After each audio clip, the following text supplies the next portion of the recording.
La troisième édition du Salon international des mines s'est ouverte mardi à Dakar au Sénégal. Thème de discussion, le secteur minier, un moteur de croissance et de prospérité. Le secteur minier présente la particularité d'être hautement capitalistique, avec des ressources généralement privées. Le Salon nous offre une opportunité de mieux vulgariser les ambitions stratégiques, les objectifs opérationnels et le calendrier indicatif. À cela s'ajoute le fait que la contribution des sociétés minières sera décisive dans le suivi de la réalisation des projets, en particulier avec les chefs de projet.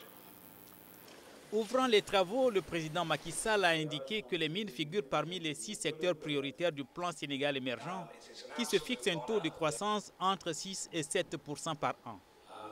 Selon le chef de l'État sénégalais, il faut prendre en compte l'exigence de rentabilité des sociétés minières et les impératifs de développement économique et social. Cette exigence est d'autant plus impérieuse que l'exploitation minière entraîne une détérioration de l'environnement. Au cours de cette rencontre de 3 jours, de nombreux sous-thèmes seront débattus. Une trentaine de pays participent à ce 3e Salon international des mines qui a enregistré 850 participants. Nous, on est géologues, on est miniers, mais il y a d'autres structures qui sont là, qui font autre chose, qui participent aussi dans le développement d'une mine. Et c'est toujours bon d'avoir toutes ces interconnexions et d'échanger. Les ressources minières devraient jouer un plus grand rôle dans l'économie africaine au cours des prochaines années. Globalement, ça se porte bien.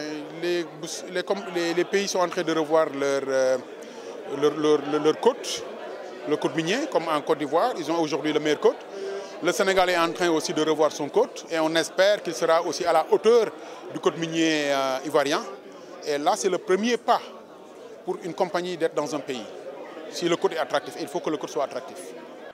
Le gouvernement ivoirien, par exemple, s'est fixé pour objectif de porter la part de ce secteur dans le PIB de 1% aujourd'hui à 5% en 2020.